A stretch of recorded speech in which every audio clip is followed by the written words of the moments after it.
यांचं मी अभिनंदन करतो की आपण जगता जगता म्हणजे जसं म्हणतात परमेश्वराने आपल्याला शिकवलंय, अपने आंसू तो सब ही पीते हैं औरों के आंसू तू पीता जा, अपने खातिर तो सब ही जीते हैं औरों के वास्ते तो जीता जा।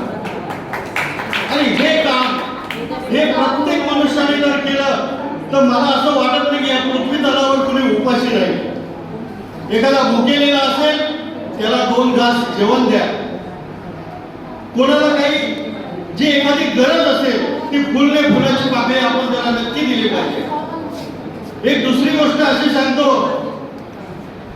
आता महिलांचा जेव्हा विषय निघतो, खरोखर महिला इतक्या हुशार असतात। जेव्हा ही सृष्टी निर्माण झाली, या सृष्टीवर जेव्हा ब्रह्मा विष्णू महेश अवतरित झाले, त्या अगोदर जगत जननीचा जन्म झाला।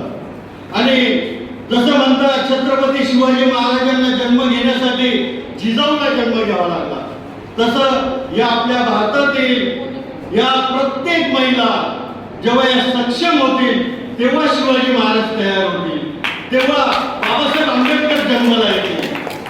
मी स्त्रीबद्दल एक तुम्हाला छोटीशी गोष्ट सांगतो। स्त्री किती हुशार असते। एक 2 दारू पिणारे मित्र होते, दोघे जेव्हा दारू पिले आणि पिल्यानंतर एक मित्र त्याला म्हणतो मला मुख्यमंत्री व्हायचंय, मग दुसरा त्याचा मित्र तोही पिलेला होता, तो म्हणतो हो होशील कधीतरी। असा करता करता अर्धा 1 तास निघून जातो, त्या 2 मित्रांचं घर जवळ येतं।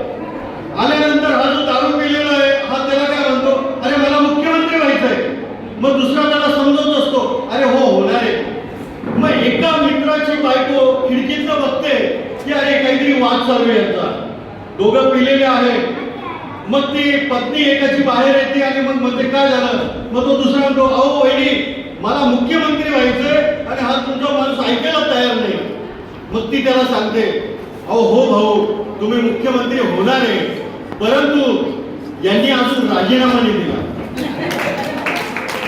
आणि असं म्हटल्यानंतर मग तो पिलेला असतो, मग तो म्हणतो हो खरोखर तुम्ही अजून राजीनामा दिला नाही, मग तो घरी जातो। म्हणजे इतकी हुशार स्त्री असते। आम्ही जेव्हा कोरोना काळामध्ये नाशिकमध्ये जे काम करत होतो, अक्षरशः इतकी वाईट परिस्थिती होती। आम्ही रक्तदान, इतर काम, ऑक्सिजन हे करता करता मी तुम्हाला एक छोटीशी गोष्ट सांगतो। मी कंपनीत लीडर आहे अंबड MIDC मध्ये। आतापर्यंत 1000 तरुणांना विना